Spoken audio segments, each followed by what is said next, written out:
So today I'm going to speak about 5 tips for booking more phone appointments. Probably not the only tips, but 5 tips that are definitely worth noting. First tip I'm going to run through is have a clear intention. Have a clear intended outcome when you're looking at creating or entering the phone or creating a sales phone script. So what do you want them to do next? When someone makes a phone call or calls in, what's the next step of your sales process? And when I'm working with business owners and looking at sales process, that's the question I'm always asking. What's the next step? So many people go straight into regurgitating and bringing up, or trying to do their 60-second little infomercial on the phone straight away, rather than possibly giving them little bits of information and booking an appointment. Okay? So be crystal clear on what's the next step in your sales process. Where do you want them to go at the end of the phone call? Also, what do you want to leave them with? Be clear on your intended outcome. What I mean by that is, how do you want them to be feeling at the end of that phone call? What sort of thoughts do you want them to have, or opinions that you want them to have about your business? Do you want them to be excited? Do you want them to be confident in your business dealings?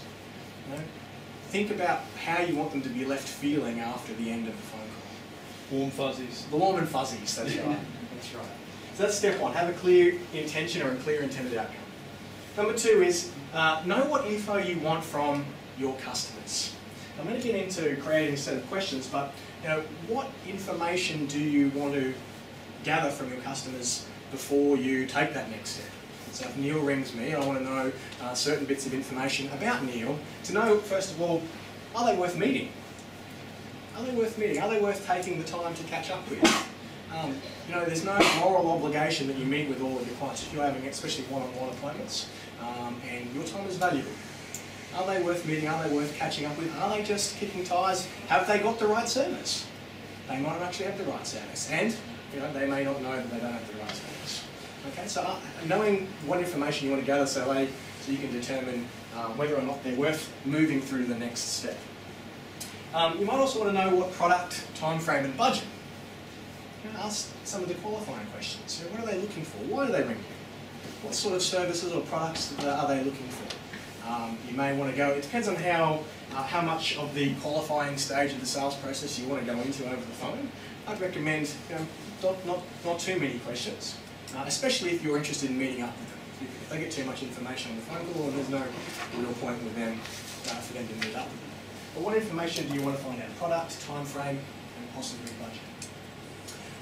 Once you've got a clear intention, you know what information you want to grab from them, create a list of questions that you're going to ask to acquire that information. And I have a saying, and it was a saying that a sales manager when I first started in the sales industry taught me. He said, "Simon, he or she who asks the questions leads the conversation." And if you're asking questions, you're leading the conversation. When I say leading, he used the word control, but there's a very distinct difference between control and leading. If you're asking the questions, you lead the conversation. If they're asking the questions, they lead the conversation. And for those that take phone inquiries, they often know what's one of the first questions that you get asked, on most cases, when you get an incoming phone inquiry. How much? How much? Yeah.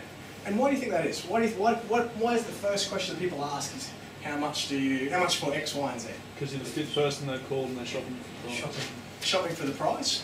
Yeah. It also could be that they don't actually know what they're asking. Spot on. They don't know what to ask. Yeah. Easiest thing to think of. Easiest thing to think of. Who in the room likes looking stupid? Depends on the day. Depends on the day. Happens so often these days. Happens so often. I don't like it, but I'm used to it. That's right. There's a condition. So, not many people like looking stupid. They like to be in control of the situation, in most cases. And not many people will walk up to a salesperson or ring a business and say, "Look, I have no idea about your product or service. Can you please educate me?" It'd be nice if they did, and some people do. Occasionally they do, but most people don't ask that question.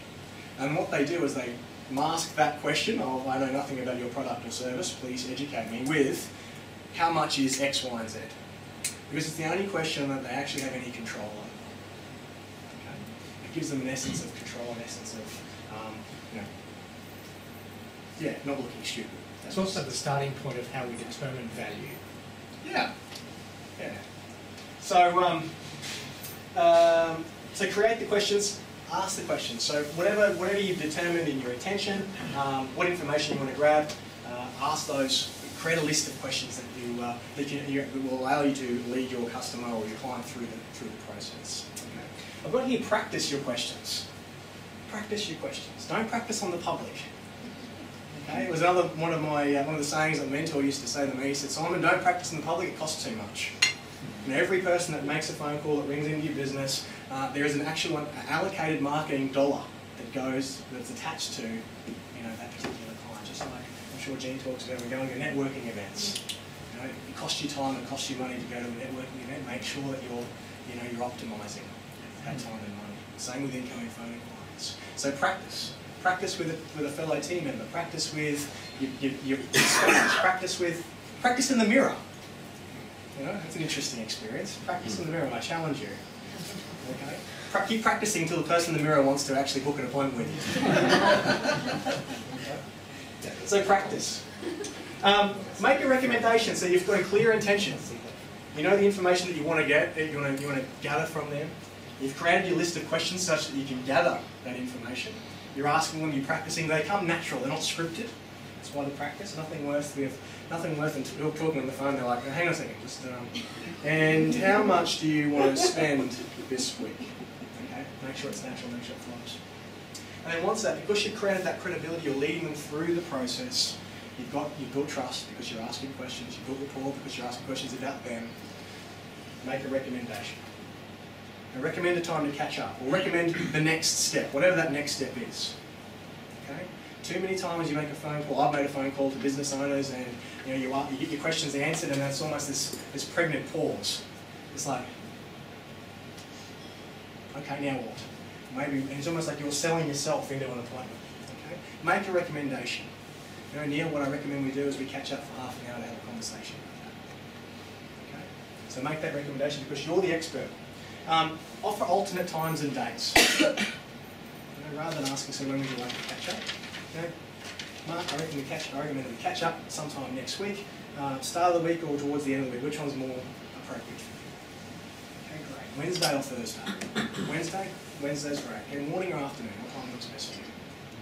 Wednesday afternoon. Okay, great, fantastic. So let's catch up next week, Wednesday at 9 o'clock or 9 o'clock, 11 o'clock, whatever it might be. Okay, so offer those alternatives when making your recommendation.